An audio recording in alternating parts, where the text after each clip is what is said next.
Howdy. Apparently I'm out of tune. How's everyone doing? I'm going to play a little bit more. My guitar is seemingly not enjoying the colder than normal weather here. So when you guys come in, just let me know who's here. If you have any questions, go ahead and crank them up. I found a couple of this other channel called Butternote Music. I really like their blues things. So I'm going to... Actually, let me do this. I'm going to put links for this guy because he's doing good stuff here. So I don't need to be looking at me here.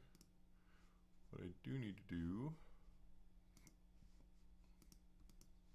Hey, Bruce. Hey, Jeff. I'm going to give you guys the links to what I've been... There's two of these that I really like. So this is the Uptown in G. It's like a box shuffle. I have a box on my channel. I need to redo it though. I don't like it as much as... So there's this guy. That's what I'm playing with right now. And then... the slow blues in A. This is the other one. Yeah, let's play some slow blues in A here.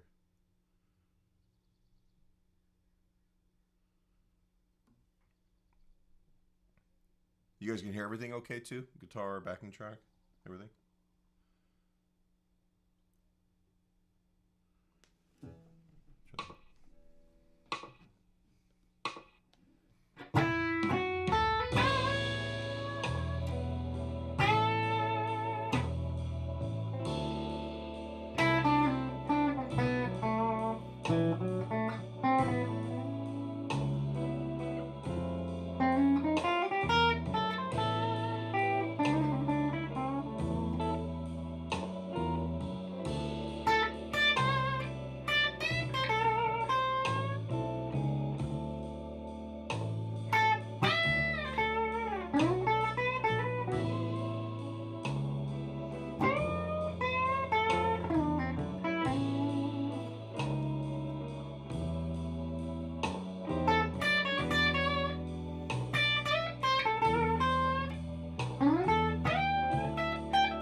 How are you guys doing this morning? I actually woke up and had enough time to like have some breakfast and play some guitar before I signed on, so I'm doing pretty good. Don't read my mug. It's one of the fun ones we got. So you guys have, I'll start off just by saying, hey, what are you guys interested in talking about today? I've kind of been on a blues kick. It just feels good to play, and I'm kind of going with it right now. Oh, that tune, it's kind of funny because that tune, you know, it's slow blues. Yeah, it's got this like, the deal like Stormy Monday where the one chord goes up a half step and back down in places. And you can play that, you know, or I kind of like cheating and using, you know, like an altered dominant scale. It's a little jazzier, kind of Robin 40. Oh, actually, hey Jeff, let's see what you're saying here. Yeah, some of the stuff. Okay, let me make this a little smaller so you can see my. Oops. Whoop. So there's Jeff's question right there. Actually, that's kind of a little bit about what I was just talking about. All right, so to me, there's like standard blues vocabulary, and then there's stuff that I can do to make that sound a little bit swingier. And we've talked about like the chord tone soloing and that kind of stuff. But even there's the application of other scales and ideas. And like on this one, so let me back up the brief track here. There's places like at the beginning of something like this. Actually, okay, before I start, I had a teacher a few years ago when I went back to school who made the comment, you know, no matter whether you're playing a jazz blues or a blues, you know, like straight ahead, like a Chicago or something like that. Hey, Rudy. You know, there's places where you need to play blues. And then when the changes get more sophisticated, you play jazz on those parts. Like if I was playing like this, I'm playing more of my standard, you know, blues, electric blues vocabulary. But once you start getting into other chords, then that's kind of where I think about the jazz. And I'll show you some other, like where we got 2 5s, like a jazz chord progression, where I'll still play regular blues and then I'll drop this other stuff in a second. All right, but over this one, right, that half step up thing kind of gives me license to play a little bit more strangely. So,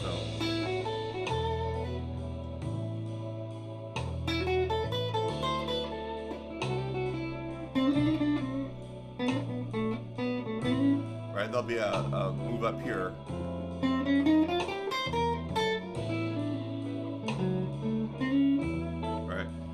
That because he's going up a half step, right, on the one chord, right, that's almost like what we call a tritone substitution. It's like playing the 5 chord, but with the root a tritone down.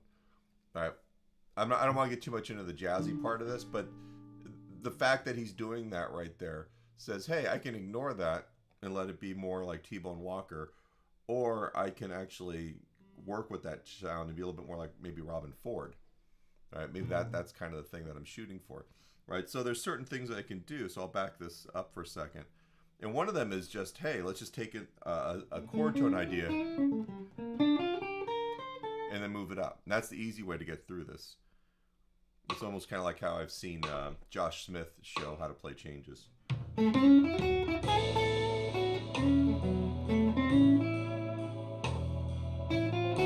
there's a 4 chord because it's a quick change.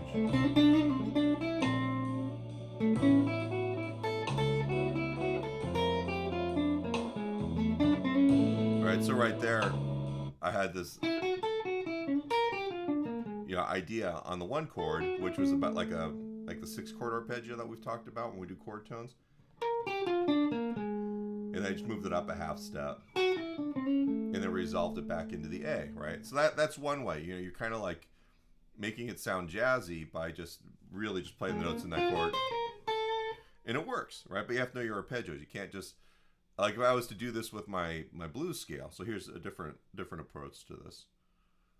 All right, and this would work in a more modern thing. I'm not betting it's going to be too great on this, but let's give it a try.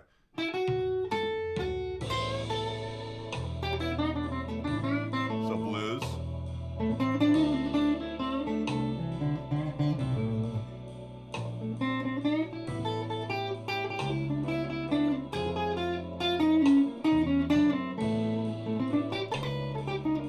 Right? So that sounds more like 70s, you know, like I just took the minor pentatonic scale, our blues scale, and moved the whole thing up one fret to go A to B flat, and then back down. And that's like a saxophone player, like from the 70s, kind of like Brecker Brothers sort of deal. And that's a cool sound. But to me, it's a little too modern sounding, like modern, like 70s modern for this track. So to me, it's in my bag of things I can do, but I wouldn't necessarily think that I would like the sound of that. The chord tone one works better, I think. It just sounds more appropriate to the style. I can get away with that pretty good. Right? But the other thing that happens is that you've got an altered dominant scale, which is basically the melodic minor scale starting on the 7th note. Right? And this scale, say I'm playing, what's the best way to do this? Well, this was last week.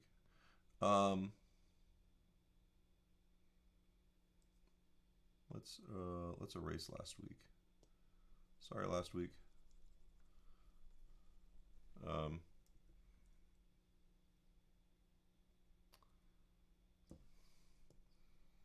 kind of show you what I'm talking about here. If you guys have questions, please feel free to put them in there if I'm getting ahead of myself or I'm not explaining things clearly, because sometimes when you do this sort of teaching, it's real easy to forget that people can't hear what you're thinking. And I get that. Right? So say we're in the key of A, right? And I'm playing all the normal A blues stuff. All right, but if I start here, that's the A, right? And the scale, we'll do it this way. So it's root, flat 9, sharp 9, 3, flat 5,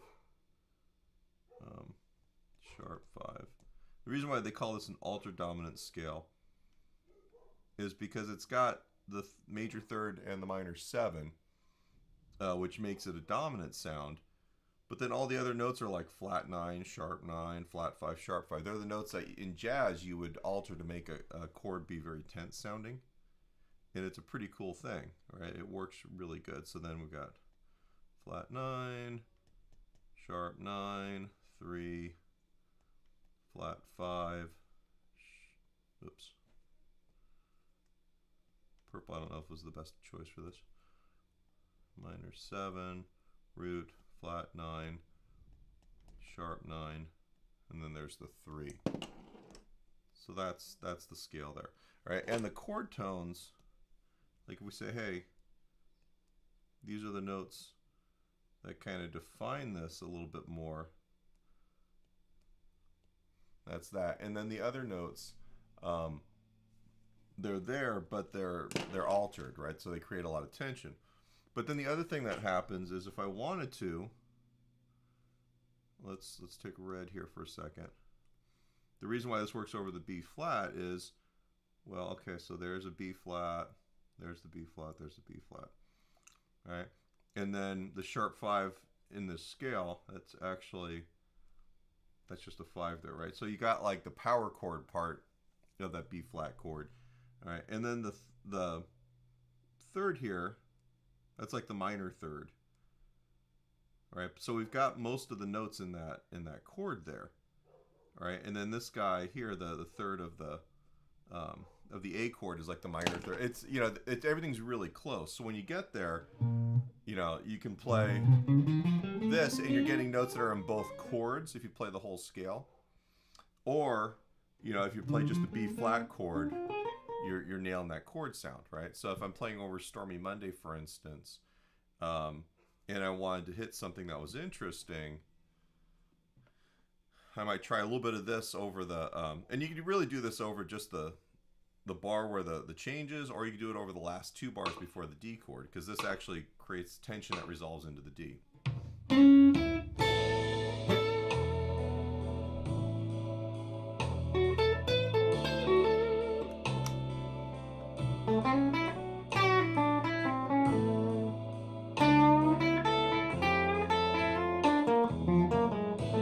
Here's that.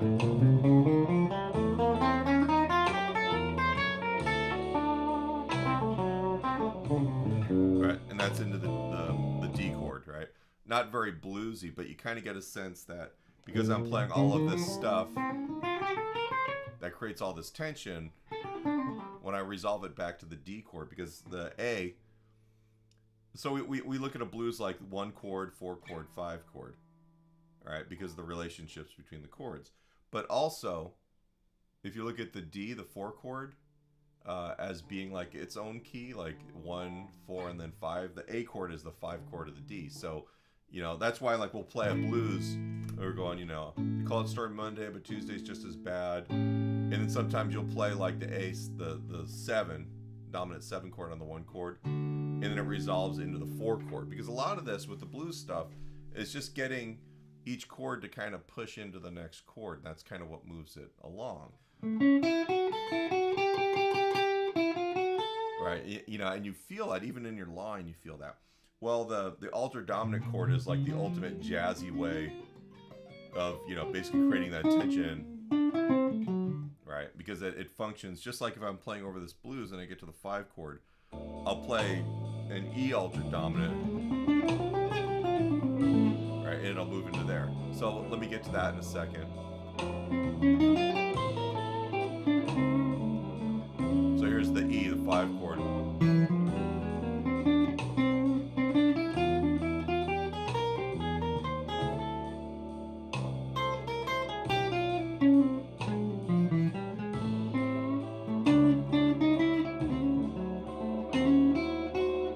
And then the last 5. Alright. And you could feel that. Alright, it just, you know, it pushes in there, right? So this stuff's all like a little jazzy for this sort of thing, but for me, it's a little bit of like how I can kind of push things around a little bit. So I'm going to stop just for a second and see if you guys have any questions.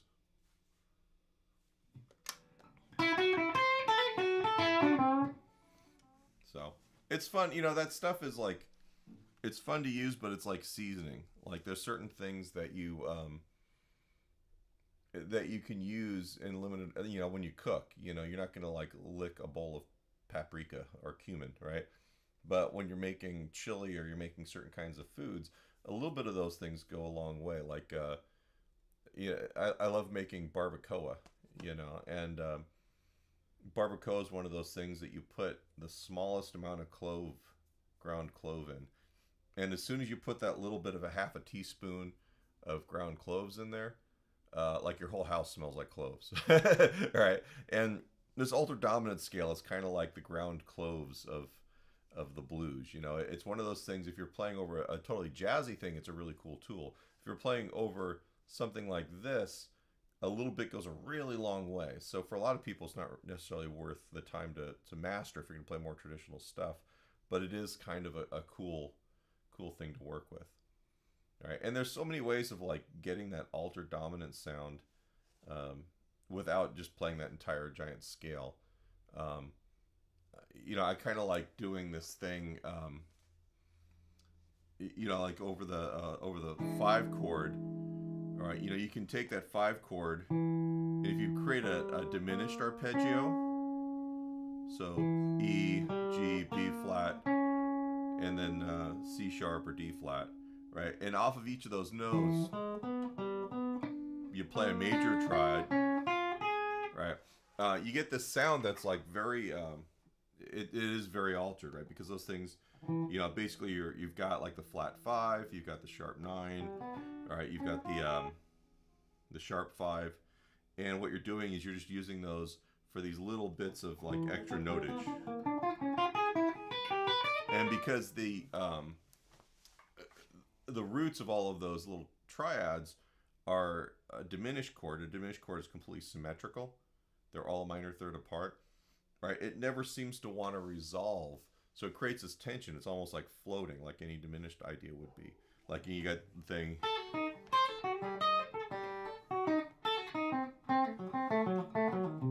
You know, that sort of sound never resolves like a major scale. You know, a major scale is going to resolve, whereas those, what we call symmetrical scales, won't. You know, so I can use that sound over something like this, all right? And it's almost like, when is he going to land on his feet? And then you resolve back to the A, and you can get away with that. All right, so let me play I'll really contrive this.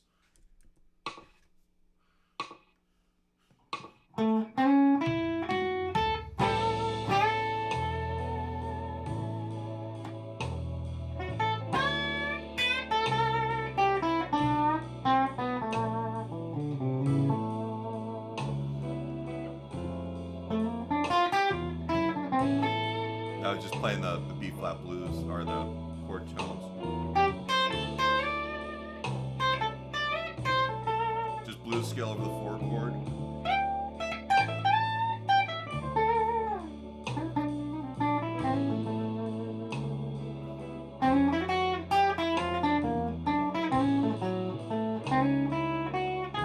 Here's the 5 chord.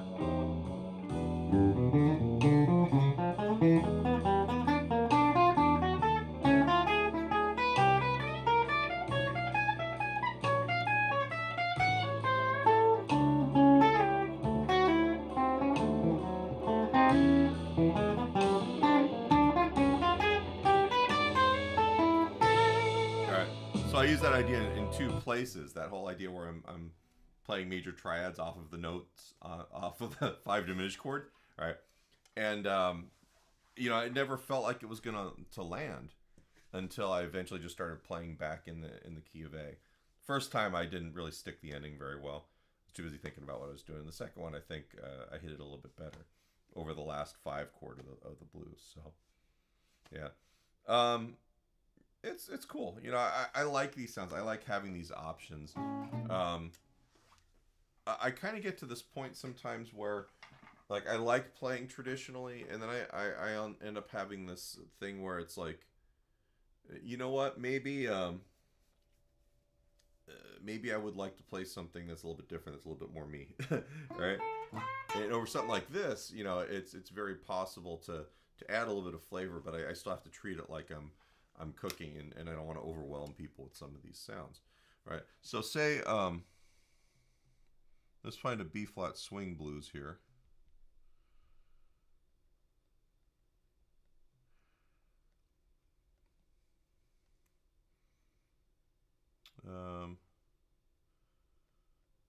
Ooh, those are all really fast.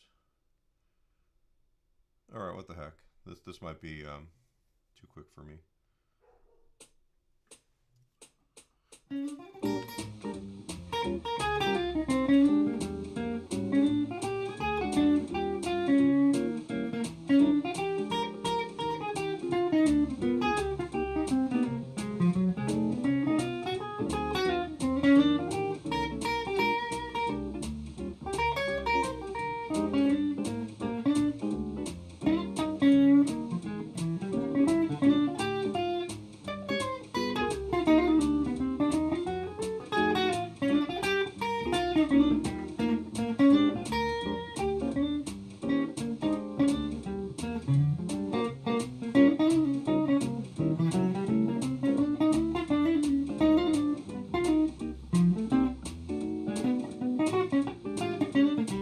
Kind of hard to get those in this tempo.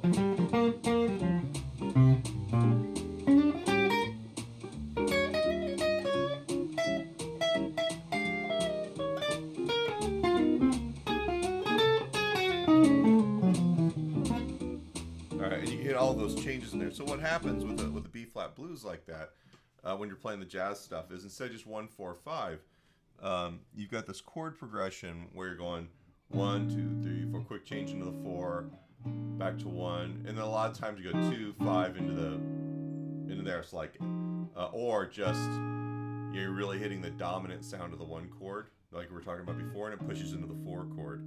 The next chord, just like the Allman Brothers' Stormy Monday, you end up having a diminished chord there in the 6th measure. So I'm always right, and then I'm back into the 1 chord. But then after that, you know, typically in a jazz blues, you have 1 bar of the 1 chord instead of 2 bars. That second bar it's like 3/6, right? Which is also 2/5 if you're looking at the 2 chord. Yeah, it turns into this sort of thing where you've got these really jazzy changes, right? And that's the part where you play blues over the blues and jazz over the jazz, right? So over the 2/5, I'll play an outline there, and then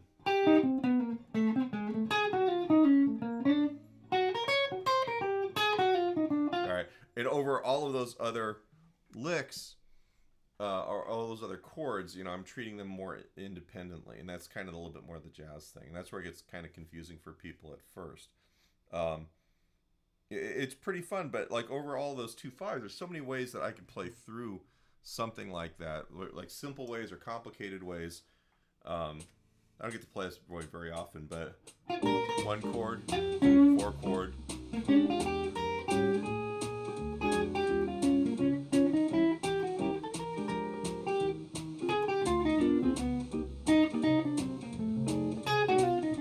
Right.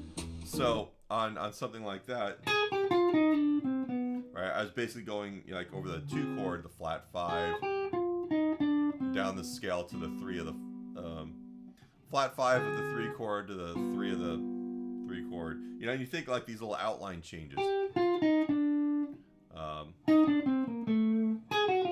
Right. So there's things like that where you can actually like aim at specific chord tones to hit those changes. You can play scales. A lot of times when they teach beginners this stuff, they go, "Oh, you can play like, over this because everything fits in D Dorian." You do that scale there, and then C Dorian over the next 2. And I hate that approach, but that's also valid. Someone like Oz Noy, he would treat the 2/5s just like as a big, like, this guy here would just be G7. He'd kind of ignore the D because they're very close. And then this 2/5 here would be F7, right? So I could, let's try from the top here.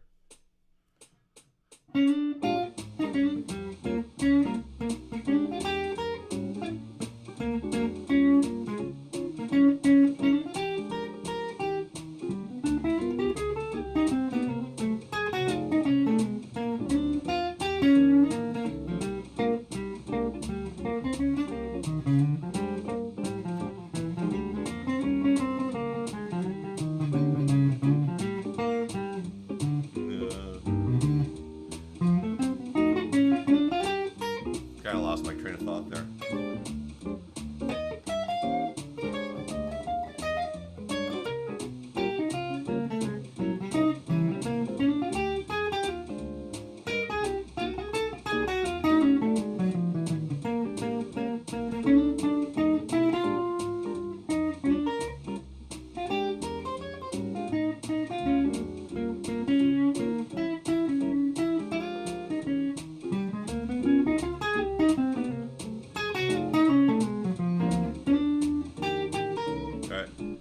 There, it's basically just a lot of a G altered dominant over those 2 chords, and then F altered dominant over those 2 chords, and then I was back into B flat. So every time you look at a blues in a different style, there are approaches that you can use to get closer to those sounds, right? And if I wanted to, I could just BB King it up through there, right? So without any of the jazz stuff. Whoops, hang on a second. Maybe the right key would be good. Too busy messing with my thing.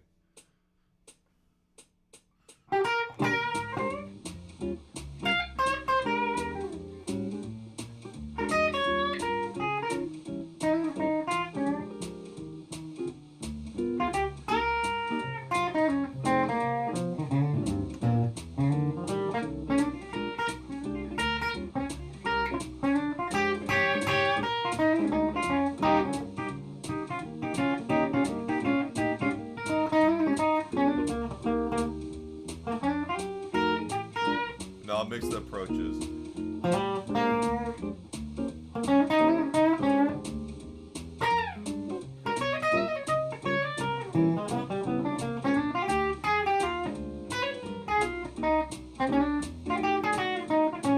Ah, that sucks. Let's try it again.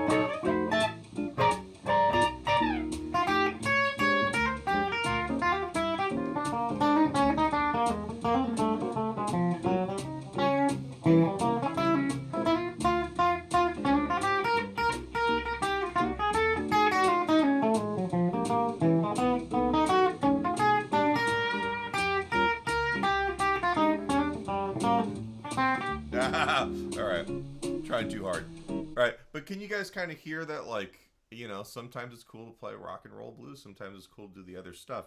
It's nice to have kind of a bigger approach, you know, and or a bigger palette, and you can just dump things in where you want them. And I think that's like guys like Robin Ford, you know, they can get away with playing really sophisticated stuff because they don't do it all the time. They don't crush you with it. You know, and guys that we tend to think of as wankers, they never know when to turn that spigot off, you know, and I can be kind of a wanker sometimes. I get it. So let me pause and let you guys comment. Hey, Mike, Charles. It's like, it's funny because like, I feel like you guys are all old enough to, was it Romper Room where they do the roll call? I see Mikey, I see Charles. So a lot of the like the jump blues or swing stuff that I tend to play ends up being based around chord tones, but then there are places where using the scales really kind of helps out because the chords go by so fast. I mean, I can play,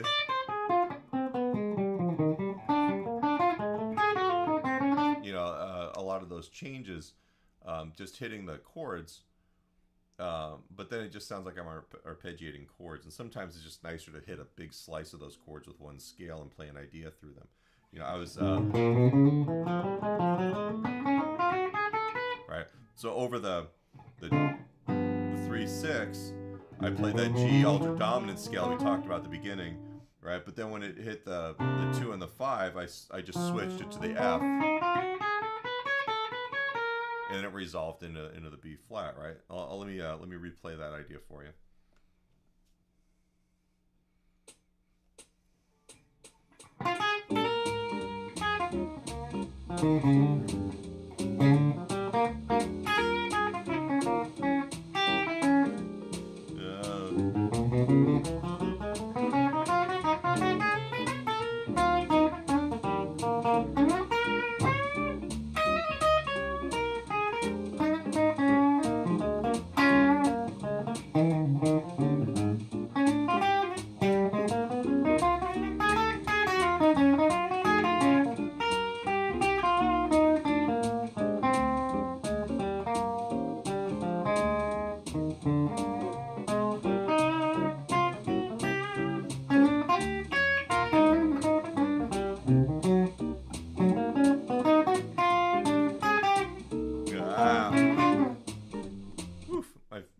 Tied this morning, right? But you know, a lot of times it's, you know, over those 5 chords, it's cool to play weird shit as long as you can pull it out in time and get back in on track. You know, I even started doing that. The thing where off the diminished chord I was playing major triads. I started doing over the 2 chord, which is not a chord, but you know, you run into this thing. It's funny because like music in general has this this flow to it as far as the music that we play. I'm not talking about like all the music in the world, but like when we play blues or rock or popular music, that harmony is largely brought to us by Western European classical music, right? You know, stuff that like, you know, was modal in the, you know, pre-Renaissance age, and then during the late Renaissance and into the Baroque period, the 17th, 18th centuries, you start getting more tonal harmony where they start dealing with dominant chords. And a chord progression in that era was basically everything was like a 5-to-1 kind of relationship, right? Right, because that's the strongest root movement. That's the way the dominant chords tend to work, right? So any chords that have that 5-to-1 relationship, you can play whatever you want over them because they're always kind of resolving into the next chord, right? So even like if I go 3, 6, 2, 5, 1, 4, right, and just use those roots, right? You know, I can play an altered,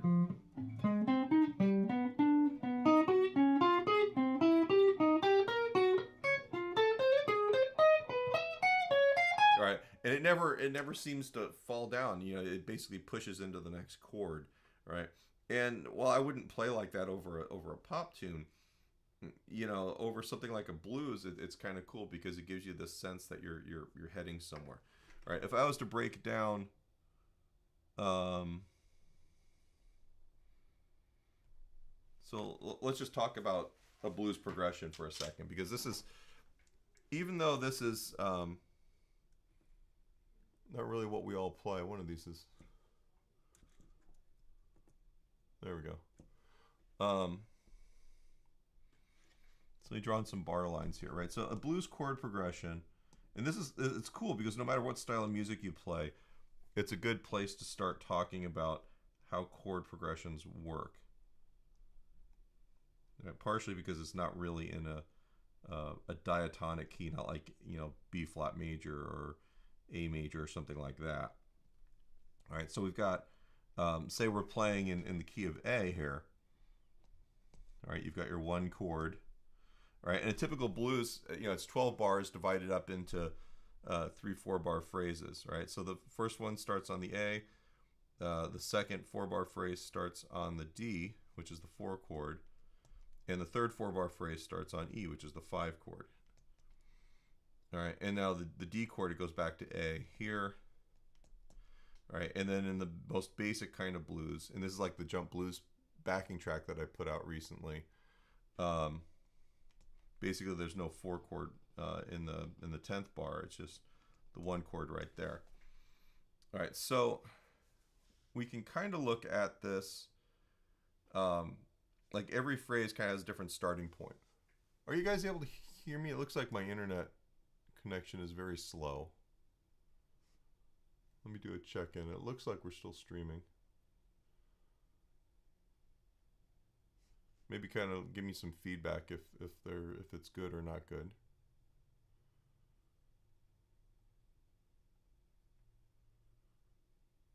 Nothing? All right, I'll kind of leave it like this then.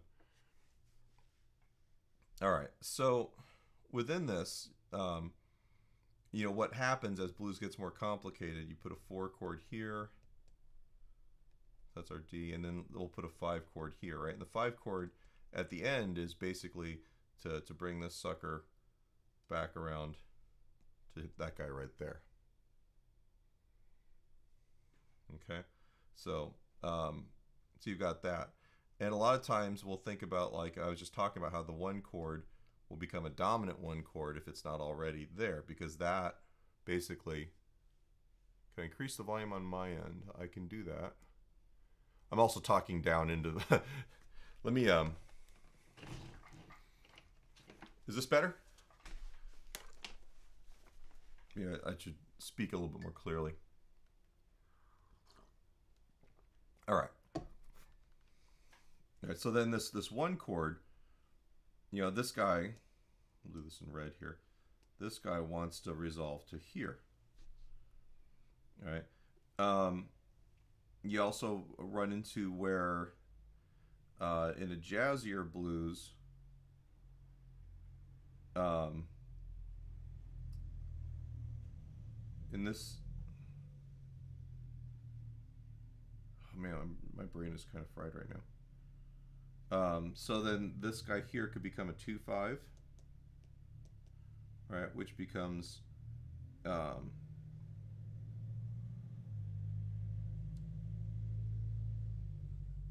me back up for a second.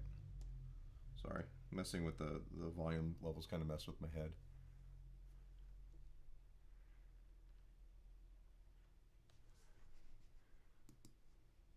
It's very possible that a 12-bar blues could be a song about your favorite 12 bars, but in this case, no. All right, so I was talking about the fact that we could play a 3-6, which is really, like in this case, be C sharp, minor 7 to F sharp, 7. All right. So the 3-6 here, the dominant 6, all right, really, because in the jazz blues, like these two chords would become 2 and then 5, all right, which would be in this key B minor 7 and then E7. All right, these are actually 2 and 5 to the B minor right there, right? So you have this thing where you have basically, let me bring my guitar back up for a second. Oops. There we go. The root movement does this thing where you're going C sharp, F sharp, B, E, and then A, right? So, jazz guys, they can treat it like it's a 2-5 that leads here, right? Because this is kind of the big resolution thing in jazz, right? And you just get the sense, because most harmony really is about a sense of falling. You're basically falling into the next chord change, and the tension helps kind of create that, all right? But because you've got this, and typically 5-chord dominant chords want to do that, you can treat these all a bunch of different ways. This is actually not the lesson I was planning on giving today, but it's kind of fun to talk about. Hopefully you guys are following, and if you're not, please stop me and say, hey, I don't get something. All right, but the idea here in this blues is, all of those just kind of move forward into the 1 chord. Oops, I should be in A because that's what we're talking about. All right, so what we have here is that you can also treat any one of those guys like a dominant chord.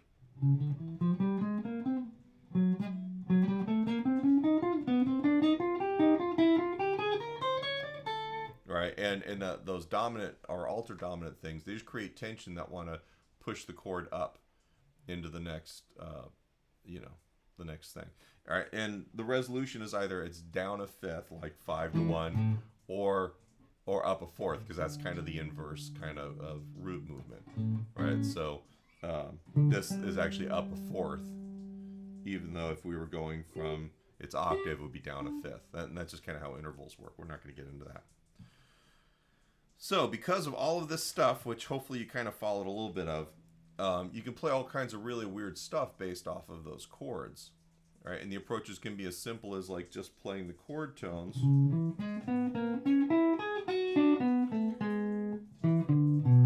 right, which would lead you through, or you can start playing like modes, which is really boring, or you can start dealing with those altered sounds, right? And like Pat Martino would treat all of this like he looks at these as basically just, this is a D Dor. I need to be in this key, C sharp Dorian, and then B Dorian, and then A. Someone like Osnoy would think it's F sharp 7, E7, and then A. All right, but it's one of those things that part of what makes music great is not necessarily that there's one way of doing this stuff. And this is a little bit of a deeper dive into stuff that I haven't really supported with my other lessons, so I apologize if it gets a little weird. But the basic idea here is just that we're I have options no matter what style of blues I'm playing, and that kind of applies to other styles of music too. I like not necessarily having one way to skin a cat, I guess. You know, and if I was playing over something really simple, let's find just a let's find a backing track.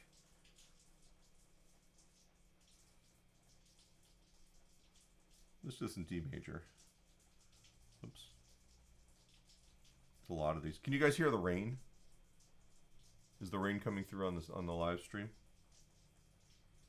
Okay, so I'm just gonna pick one of these at random here. So over this, I don't even know what the chords are.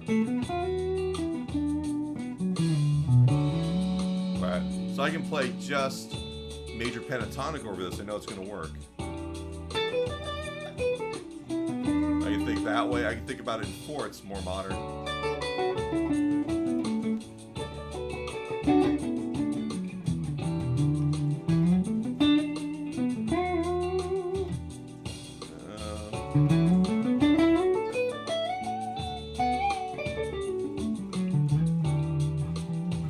That right there is, I like playing the major arpeggio with the 4 added. Hang on a second. I just got a text from somebody. How is C sharp the 2 of A? Shouldn't it be B minor 7? Okay, let me back up for a second, because even though this is not in the chat box, it's a good point. This is why I was afraid I was going to kind of lose you guys. When I talked about C sharp being a 2 chord, it was 2/5 of the B minor. Like, that's a temporary key change, and then B minor is still the 2 in the key of A.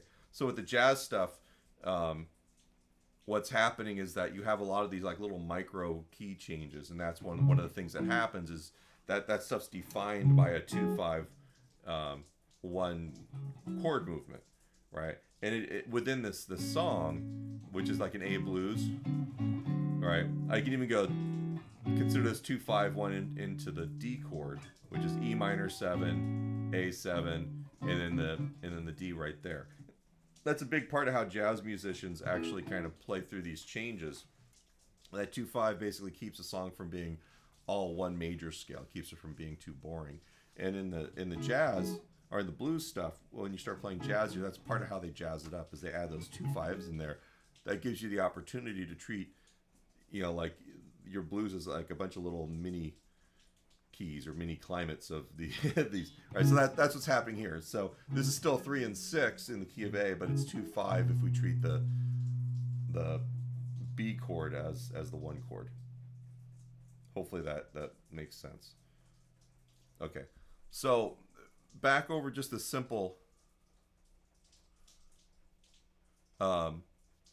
over the simple backing track here. I can play in that style.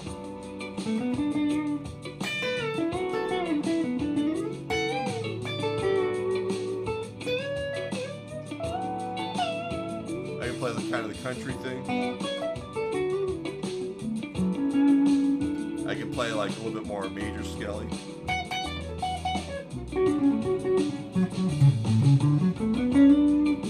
Right, that was basically playing really wide intervals.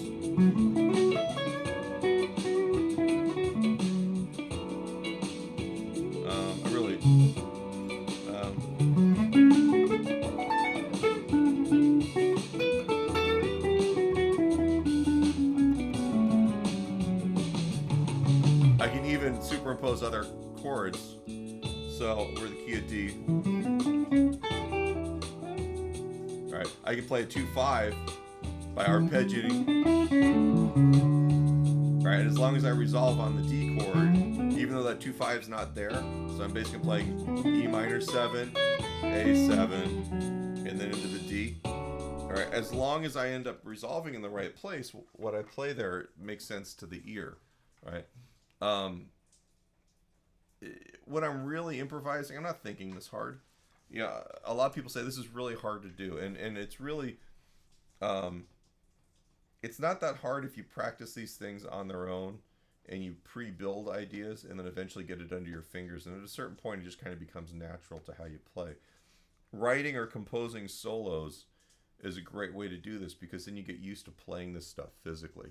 If you're really struggling with this, because what happens, and this is what happened to me for years, and I always thought, oh, I have to get these scales under my fingers so I can like magically improvise 100%, genius out of my brain. And it always sounded like garbage, right? And part of it was because I never had a lot of vocabulary. And because I didn't have a lot of vocabulary, I didn't transcribe enough solos, I didn't write enough of my solos. I was thinking too much while I was playing. And you just don't have time to think, You want to get to the point where you hear this stuff in your head and your fingers know how to get there. Right? So over stuff like this, I've got like a bunch of vocabulary that I can use. And if I want to play something that's a little bit country, or if I want to play something that's a little bit jazzy, or a little more rock, or a little bit more soul, I've got things that I can do,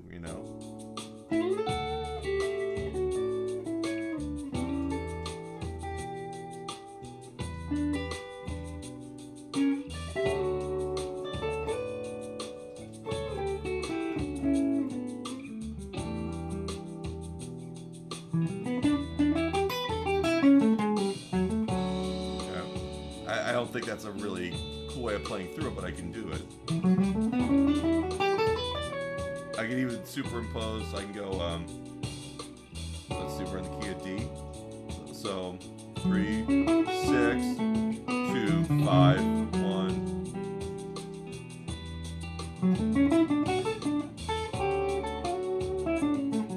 All right. It's just all ways of kind of reorganizing these notes, right? They give you little tools and you can kind of use this stuff. Or you can just take the scale and you can play a sequence through it.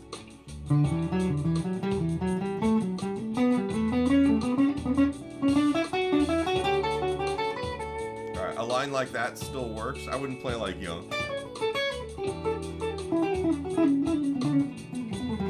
too much of a sequence ends up being kind of boring.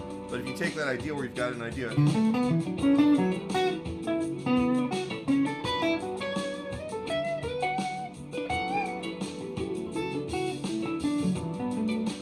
so right there, I kind of combined some of my ideas with this idea that I love playing the scale in fifths, notes that are an interval of a fifth apart, right? So over this, I've got like kind of a combination of ideas.